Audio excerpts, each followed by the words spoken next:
কালীগঞ্জে উপনির্বাচনের খবরের দিকে নজর রাখবো। নদিয়ার কালীগঞ্জ, সেখানে ভোট শুরু হয়েছে সকাল থেকে এবং অশান্তির খবরও আসছে। কংগ্রেসের এজেন্টকে বের করে দেওয়ার অভিযোগ, 204 নম্বর বুথে এজেন্টকে বের করার অভিযোগ উঠেছে।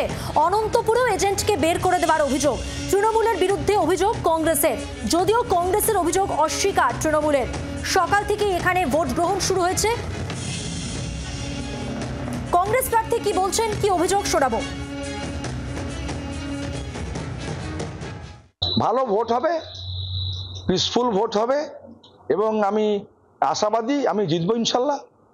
নিরাপত্তা কি রকম দেখছেন? একদম 28টা নিরাপত্তা কোনো খামতি নেই, ঘাটতি নেই। ভালো ভোট হবে? হ্যাঁ, নিঃসন্দেহে। আর এমনি কোনো ছাপ্পা রিগিং? না, কালীগঞ্জে ছাপ্পা রিগিং করতে পারবে না। আমরা খালি দুটো রাজনৈতিক দলের বিরুদ্ধে লড়াই করছি না, আমাদের লড়াই আজকে একটা দুর্যোগপূর্ণ আবহাওয়ার বিরুদ্ধেও।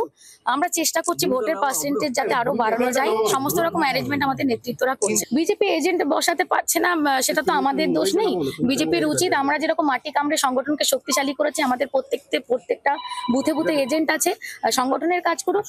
দেশে সংবিধানের সব থেকে বড় যেটা অধিকার সেটা হচ্ছে ভোটাধিকার, সেটা আমি প্রয়োগ করতে পেরেও গর্বিত, খুশি। এবং আমি মানুষকে আহ্বান জানাচ্ছি, আপনারা সকলে আসুন, ভোট দিন এবং একটা শক্তিশালী উন্নয়নমুখী এবং সহানুভূতিশীল কালীগঞ্জ গড়ে তুলুন। বাংলার আওয়াজ, বাঙালির আবেগ, জি 24 ঘন্টা।